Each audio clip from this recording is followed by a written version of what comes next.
RCN. Walking out and physically seeing where the model is, what's been built, where it aligns, finding those issues. So much that you don't catch until you put this headset on. Clashes become way more obvious when you're inhabiting it. I do love the feeling of immersion. Like, what is the use case? For us is rework prevention. People could turn on some AR goggles in the middle of a city and have overlay of directions or ads.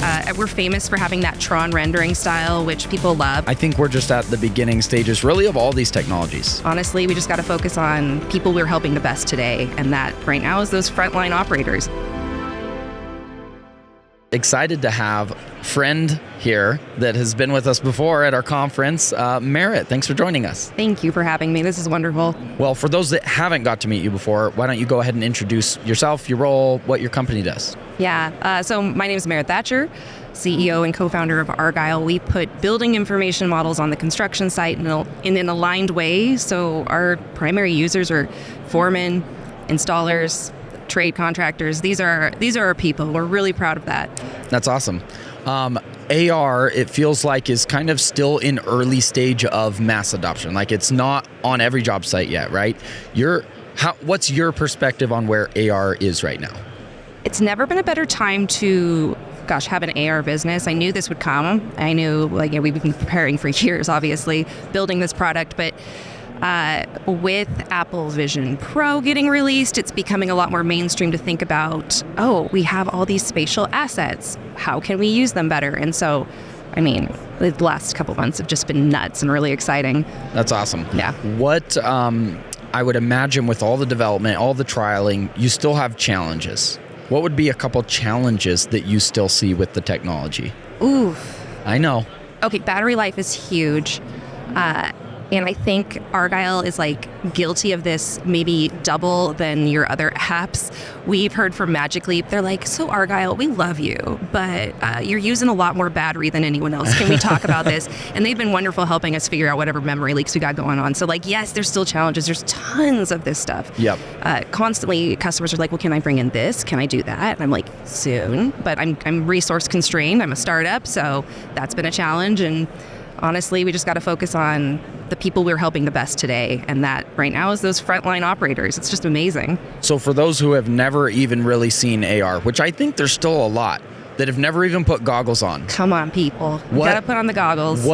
Give a simple explanation of how does somebody on a job site utilize AR? Right. Okay, so you're building something, and it is often helpful to understand what that might look like. And while many buildings are simple, a lot are not. And there's so much infrastructure work that's coming in where there's really complex construction happening. And so to see that in its place, to identify issues early. I just got an email from a customer today saying they were doing some structural steel, and they're like, we were able to show the prime contractor that this was way too congested and get change orders before having to continue down this path that wasn't ever going to be right. But how do you prove that, right?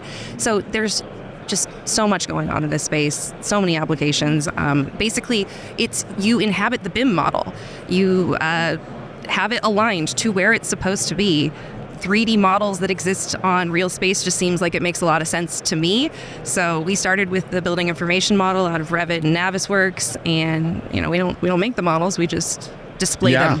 Well, and I think as soon as people wear it and they experience it, it's completely obvious as to how they could use it and where it would go. Yeah. Before AR or even VR, before any immersive or overlay, you're looking at a computer screen and you're trying to spin a model around and look at it.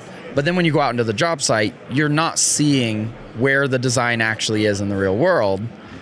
Actually getting to put goggles on and walk through and look at what people are doing in VDC, doing BIM coordination, clash detection, whatever, walking out and physically seeing where the model is, what's been built, where it aligns, finding those issues. It's such a different experience. And I think certain things that are way more obvious when it's in person like that you may just overlook when you're spinning through this big model, on a computer. So much that you don't catch until you put this headset on. The clashes become way more obvious when you're inhabiting it. It's just night and day. How's GeoWeek been for you? I love it here. You guys are a hoot.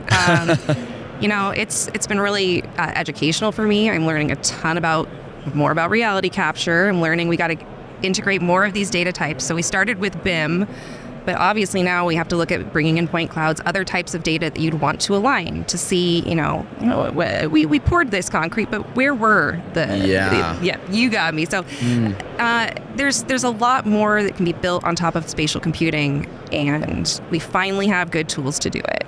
That's awesome. Yeah. That's awesome. Where do you see the next couple years for you going? Next couple of years, well, we have made some waves with the trades. I think general contractors are going to catch up pretty soon. We will be offering more to operators, frontline workers, the people who are the most proximate to the problem. We'll continue that path. We are looking at what platforms are coming up next. Right now, we're on one. I'll show. This is the Magic Leap 2. Ooh, hey. So this is what most of our customers are using, and kind of before this, it was the HoloLens 2. This is clear glass augmented reality. So what this is there's zero latency. I can see the site at the same time I can see the holograms. One of the things my customers really need is more real world emphasis than holographic emphasis. Yeah, that's interesting. Mm-hmm. So we got to think about more platforms. Obviously, Apple Vision Pro comes up. Yep. Where is that going to come up? I think maybe for operators, maintenance, I think that might be more the ticket. For construction, because we have our folks walking around the site. They're wearing this, walking around. We see that more being clear glass AR for the construction site. Yeah. What do you think? Where do you think this will be 5 or 10 years? You look into the future. Do you think it gets to the point that many people on a site are wearing it all the time?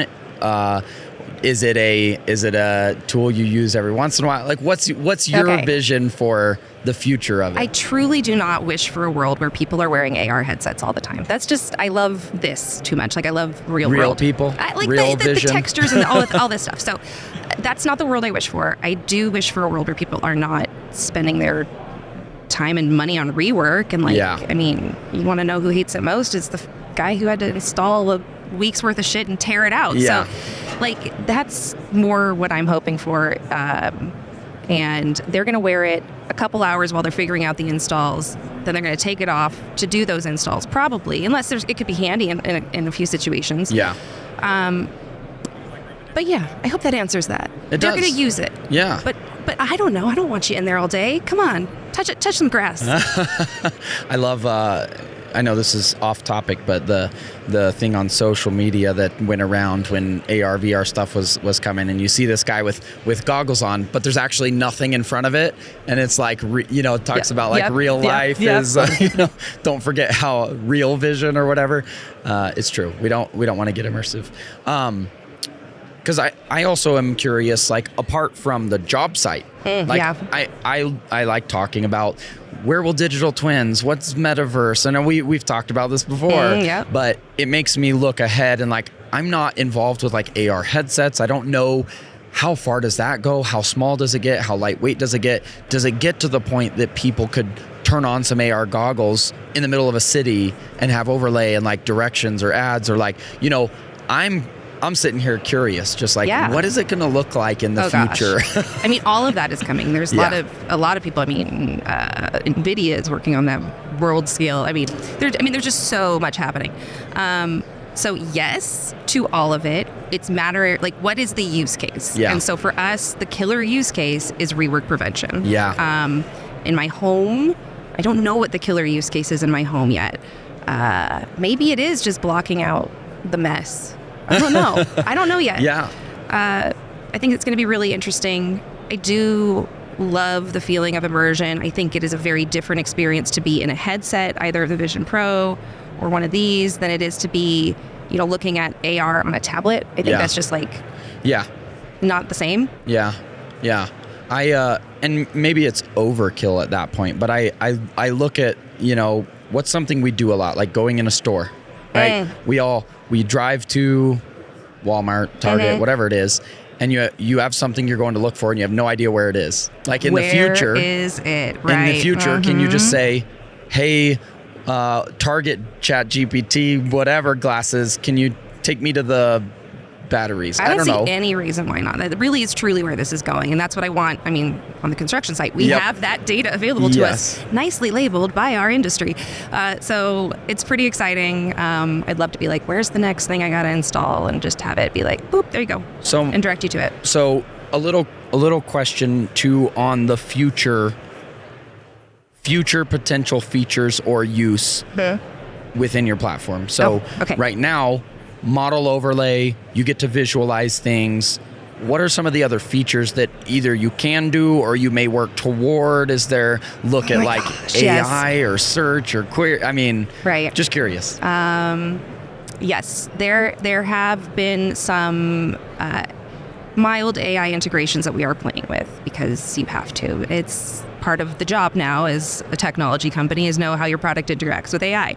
What we're really excited about is how images can be positioned and searchable. So like if you've seen those ImageNet pictures where they've got the taxis filtered and the traffic lights filtered and they're all color mapped. Yeah. Can we do that in AR? And the answer is obviously we can. It's just time and effort and money. And so there's just, very cool things happening.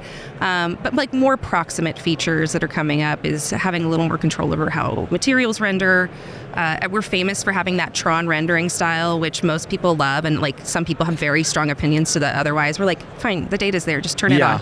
So our vision has been site safety. But if your vision is to look at wood grain, that's, cool for you. These devices definitely have the power to do that. Yeah. Other features we've got coming up, more and more requests to have, issue tracking. And, from our perspective, we don't have the bandwidth to integrate with every last project management system. So we're hoping to build an APK because we're finding that enough of these contractors have somebody on staff that with the help of a chat GPT can make connections to their data like that. So that's helping us sort of elevate where a year or two ago, I wouldn't have thought that my customers would be ready to just open up my APK. Yep. That's awesome. Well, it's always good to sit and talk with you. It's really exciting to see where AR is going, what you guys are working on. I think we're just at the beginning stages really of all these technologies. Like there's been silos, there's been individual use cases of just a scanner or just a drone. And this is some of the conversation we've had at even our conference with Digital Twin Metaverse platform or, panel is like, where is that future? And I see all of these technologies being used on a much larger scale as we look into the next several years. Things are becoming faster, cheaper, better visual, easier to use. Like it just makes sense. It's gonna happen. And now it's like, well, how and what do we do with it? And I think that's why I like education. I like educating people on what's possible today and then talk about some of these ideas so we can actually implement them as we go into the future. There's so many use cases and I'm not gonna build them all. So get in here. There's like tons to do.